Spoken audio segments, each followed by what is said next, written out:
کسی انسان کو نہیں پتا کہ اس کی موت کب ہے، چاہے تو پلک جھپکتے آ جائے اور چاہے تو 100 سالوں تک نہ آئے۔ اس کا علم صرف اللہ تبارک و تعالیٰ کو ہے۔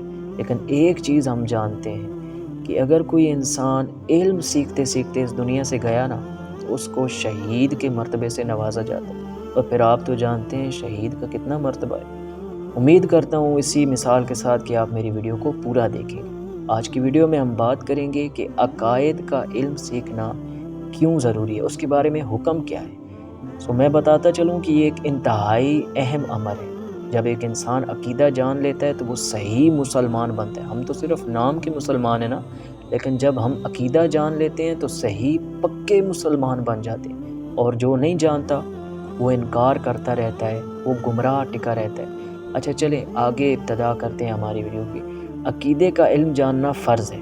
امام احمد رضا خان رحمہ اللہ نے اس پر خلاصہ بیان فرمایا کہ عقیدہ جاننا فرض ہے۔ ہر اول چیز سے پہلے اور ہر آخر چیز سے پہلے عقیدہ جاننا فرض ہے، کیونکہ اگر آپ حج کر لیں، عمرہ کر لیں، زکوٰۃ دے دیں، نمازیں پڑھ لیں، قرآن پڑھ لیں، ان تمام کی اللہ کے بارگاہ میں قبولیت عقیدے کی صحت پر موقوف ہے۔ اگر آپ کا عقیدہ صحیح نہیں تو ان عبادتوں کی قبولیت نہیں جناب۔ لہٰذا میں انشاءاللہ العزیز امید کرتا ہوں کہ آپ کے ذہن نشین میری یہ بات ہوئی ہوگی کہ عقیدے کے بارے میں حکم کیا ہے، اس کا جاننا فرض ہے۔ ٹھیک ہے، ہم روز اسی طرح ویڈیو میں 2 لائنیں سبق پڑھیں گے تاکہ ہم دین کے بارے میں جان سکیں۔